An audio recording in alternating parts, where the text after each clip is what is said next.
السلام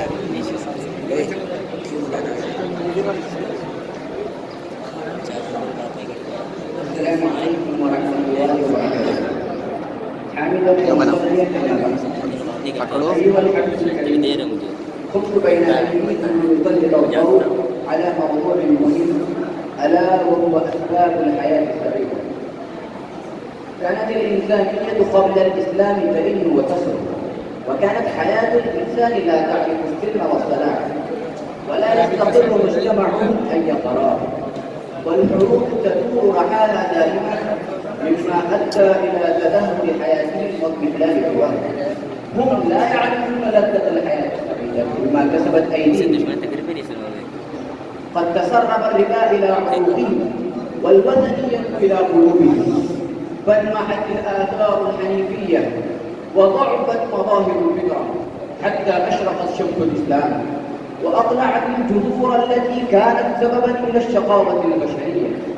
أيها الأحبة في الله، الحياة السعيدة مقصد نبيل وهدف ثامن، كل يتسابق في تحقيقها ويسارع في حصولها، ونحن الآن في أمس حاجة وأشد اضطرار إليها.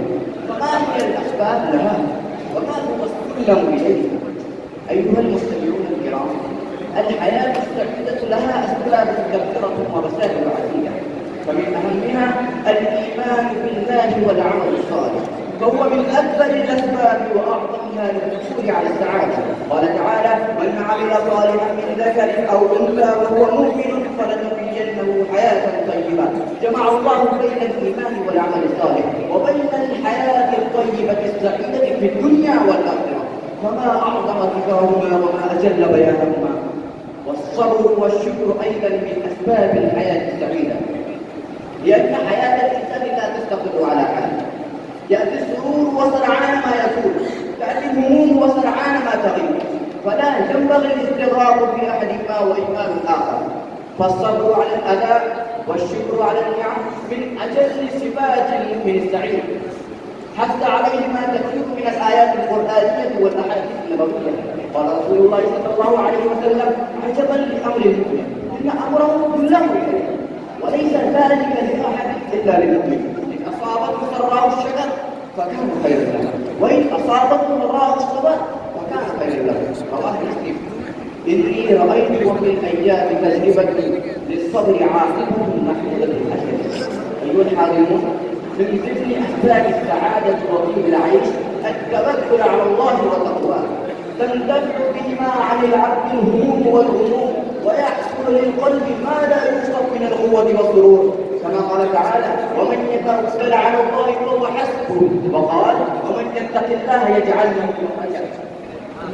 الحياة السعيدة تبني على الإحسان إلى العباد أيضا، يتسبب إلى حياة القلوب وزراعة الحب فيها تجاه أهل البؤس والتعاسة.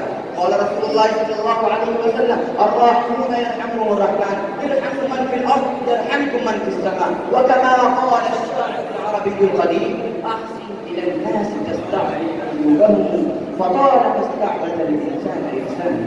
إخواني في الله، كثرة الاستغفار تجلب للحياة السعيدة ما لا يعد ولا يحصى، فالحياة السعيدة ماء والاستغفار منبعها. قال تعالى: توبوا إلى الله يمتعكم متاعا حسنا. الفكر السديد والتفكير الإيجابي أيضا من تلك الأسباب.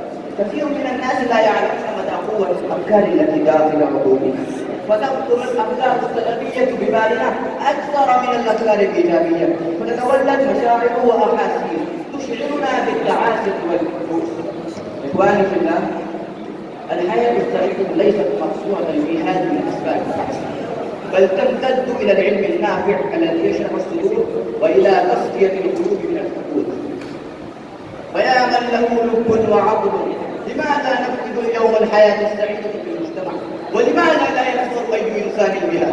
لأننا نعيش حياتنا بعيدين عن تعاليم الإسلام ومنغمسين في المادية البغيضة، وظننا لأنفسنا الأمور التي لا تجدي نفعا في قضاء الحياة السعيدة، وأحدنا حياتنا بمقارب الدنيا التي هي متاع الغرور، حتى توترت العلاقات بين أفراد المجتمع والحياة الأسرية. لا خير في عيش امرئ لم يكن له مع الله في دار القرار نصيب.